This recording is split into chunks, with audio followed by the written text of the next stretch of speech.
राजस्थान के एक वीरान इलाके में एक छोटा सा गांव था रतनपुर। यह गांव अपने पुराने मंदिरों और वीरान हवेलियों के लिए जाना जाता था।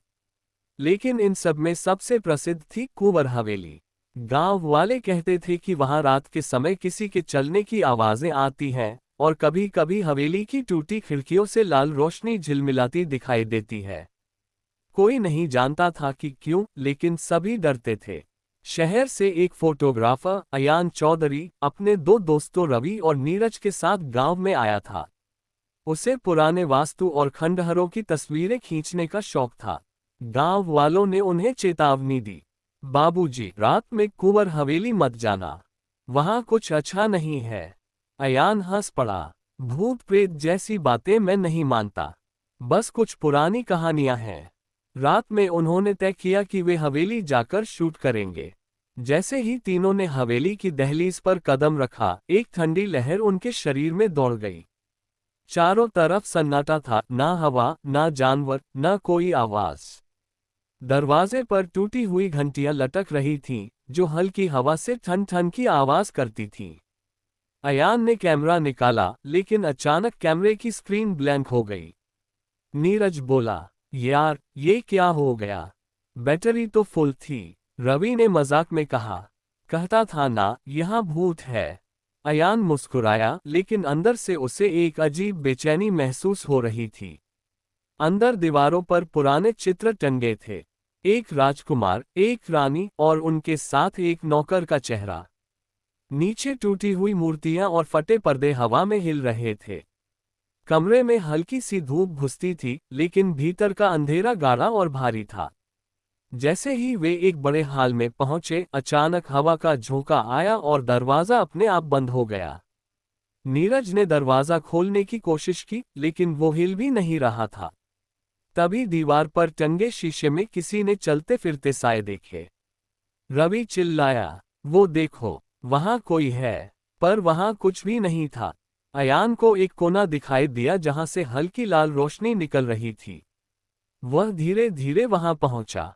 कमरे के बीचों बीच एक अग्निकुंड था, लेकिन उसमें कोई आग नहीं थी, सिर्फ राख और कुछ राख से बने चिन्ह। पास ही दीवार पर लिखा था, जो इस अग्नि को छेड़ेगा वही इसकी लौ में समा जाएगा। अयान ने झुककर तस्वीर खींचने की कोशिश की, तभी राख से एक छोटा धुआं उठा और उसकी आंखों के सामने एक परछाई बनने लगी। वह आकृति धीरे धीरे इंसान का आकार लेने लगी, लंबी, सफेद और चेहरा बिल्कुल बिना आंखों के। अयान के पैर जैसे जमीन में गड़ गए। वह बस देखता रह गया। वह आत्मा बोली, क्यों आए हो यहाँ? जिस सत्य को मिटा दिया गया उसे जगाने। रवि और नीरज भागने की कोशिश करने लगे, लेकिन दरवाजे अपने आप बंद हो गए। कमरे में ठंडी हवा चलने लगी और मोमबत्तियां अपने आप जल उठीं। अब दीवारों पर वो सारे चेहरे जीवित लगने लगे, उनकी आंखें घूम रही थीं। आत्मा ने कहा, मैं कुंवर प्रताप सिंह की आत्मा हूं। मुझे धोखा दिया गया और मेरी रूह इस हवेली में कैद है। अयान कांपते हुए बोला, आपको क्या चाहिए? आत्मा गरजी, सत्य की तस्वीर, ताकि मुझे मुक्ति मिल सके। अयान ने कांपते हुए कैमरा उठाया।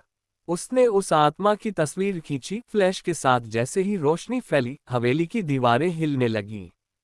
एक जोरदार चीख गूंजी और आत्मा धीरे धीरे राख में बदलने लगी। अचानक कैमरे की स्क्रीन पर लिखा आया, सत्य मुक्त हुआ, लेकिन तू अब उसका हिस्सा है। अयान बेहोश हो गया। अगली सुबह गांव वाले हवेली पहुंचे। दरवाजे खुले हुए थे। रवि और नीरज बाहर बेहोश पड़े थे, लेकिन अयान कहीं नहीं था। उसका कैमरा जमीन पर पड़ा था। आखिरी तस्वीर में वही लाल रोशनी वाला कमरा था और बीच में अयान का चेहरा। योजक चिन्ह, योजक चिन्ह, योजक चिन्ह।